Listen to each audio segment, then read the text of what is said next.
Hey guys, welcome back to FootyPod. And today is another video about the European Super League. But today is not a negative video, it's actually a positive video. Hey!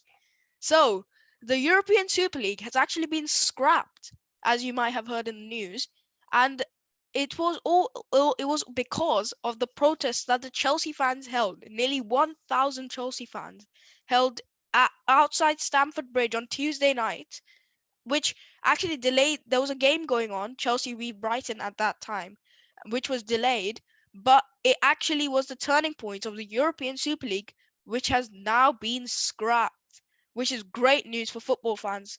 But there was still some negative of the weekend. So a new Champions League format has been announced, and let's just say it's not that good.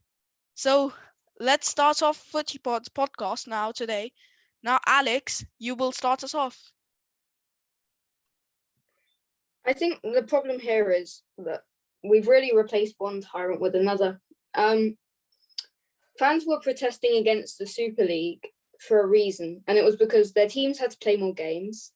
It was a new system that didn't make much sense. You couldn't play in the National League for your national team, and it was all for money.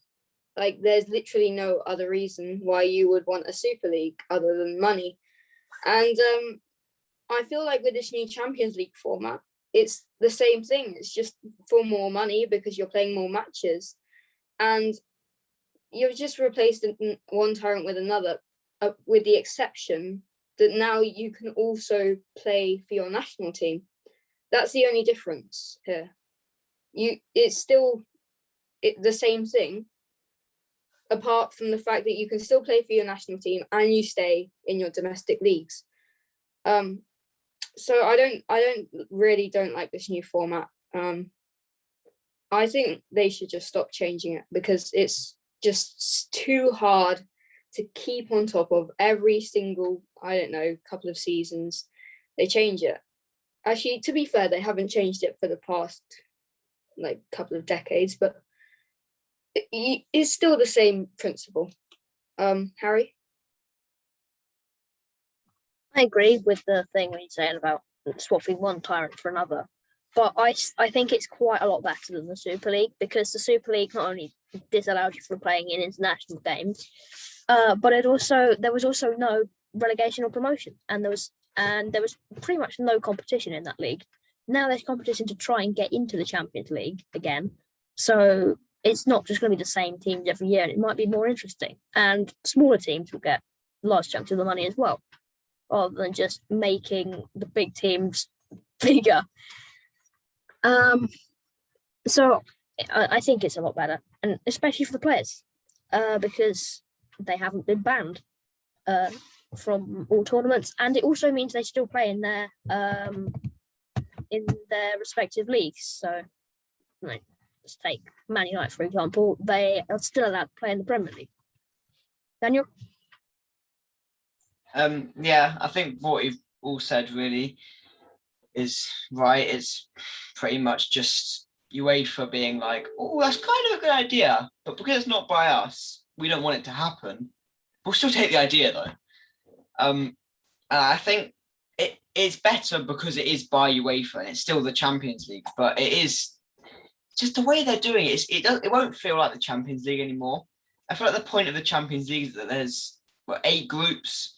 The top 2 go through, the third place goes to the Europa League. I feel like that's how it's worked for quite a while, and it just works well. I just don't think it will feel like the Champions League anymore. It will feel like an actual league, and the Champions League isn't, even though it's called the Champions League, really it's more of a Champions Cup. That just reminds me of the old FIFAs when they didn't have licensing.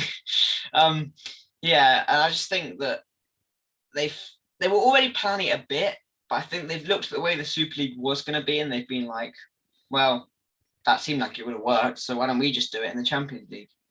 And like you said, I think it's just a way to make more money, play even more games, and yeah, they're changing it I don't think it should be changed, but I suppose if they're trying to make it better for everyone, then I'll accept it. Yeah, Vihan?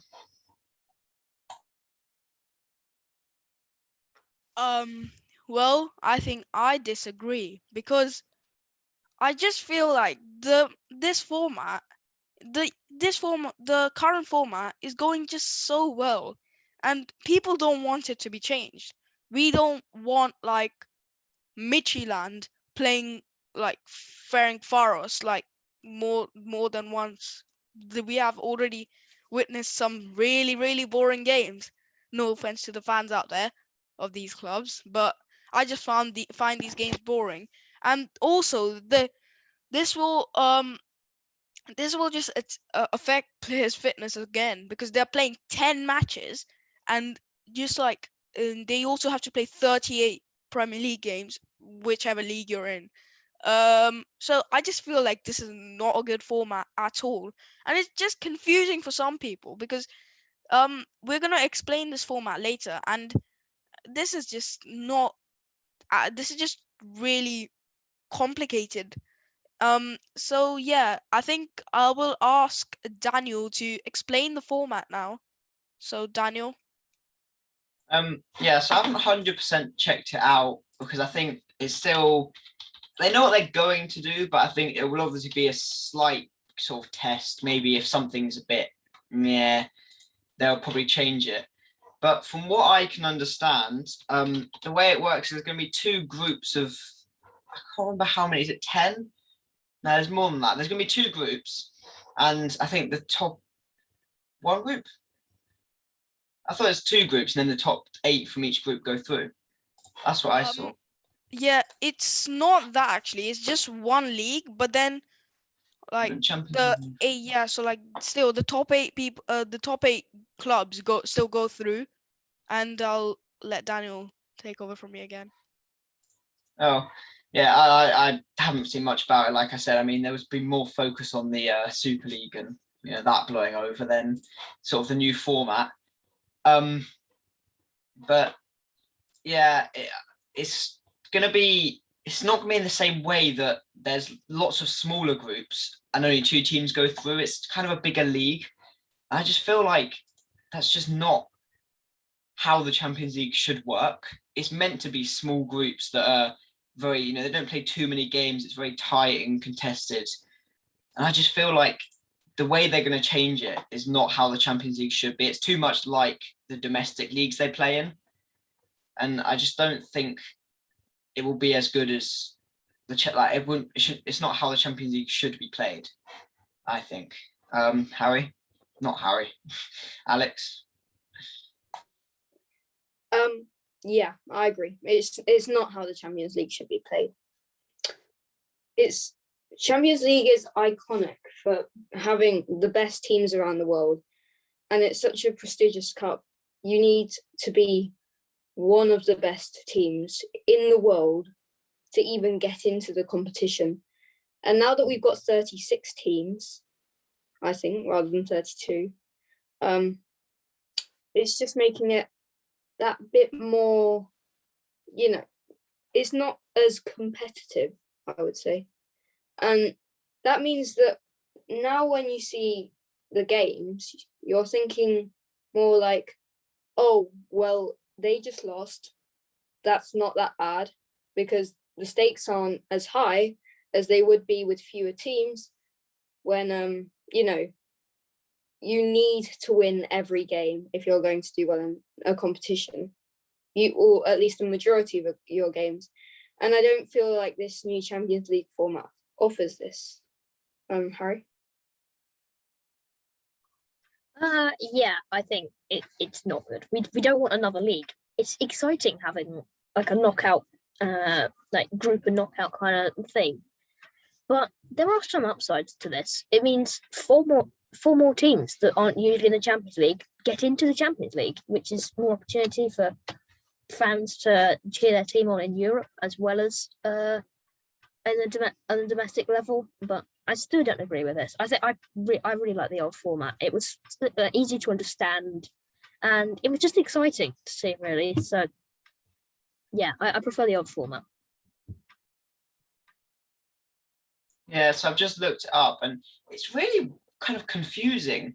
They, instead of having sort of two leagues where they have wait, what is it, 32? No, 36 would go. So instead of two leagues of 18, they have 36 in the whole league, but they only play against 10. No, so they only play against 10 different teams. It's a very strange way they're doing it, and I just don't think it seems like the Champions League. And I'm going to be interested to see how it works. I mean, it could be quite interesting to see. And like it says here, they'll play against the top teams sooner. So, you know, the bigger teams, there'll be bigger games in it. But I just don't think that's how it should be in the Champions League. And also, it says that like a lot of teams seem to go through within the sort of group, like within the table. And I think to get seeded, yes, you're going to have to play very well, but it doesn't seem like you have to do as well as normal, because in the actual Champions League, you're going to have to win maybe at least 4 out of 6 games to get to be top. But in this, it seems like you could definitely lose a few games and you can still go through to round of 16, because if there's going to be loads of other like teams in it that lose a lot of games. And yeah, I think like we're all saying, it's just a bit weird. Vihan? So yeah, I think I agree with you guys as well. It's just for the UEFA people, they were just acting like they were the good guys for a bit. Like saying they rejected the European Super League, and we just thought that that's gonna be for the good of us. But then this Champions League format came along, and now they're the bad guys yet again. It just doesn't work for me, because like you don't want people will just get tired of watching the Champions League now, because there's so many games which are going to be on. I mean, it's good in a way, but it's just, I don't like 6 games for each club. It's, I think, good enough for fans to watch. Go on, Harry. I think that brings us to the end of our football podcast. I hope you enjoyed. If you did, like and subscribe, and drop a comment down in the comment section. And have a nice weekend. See ya.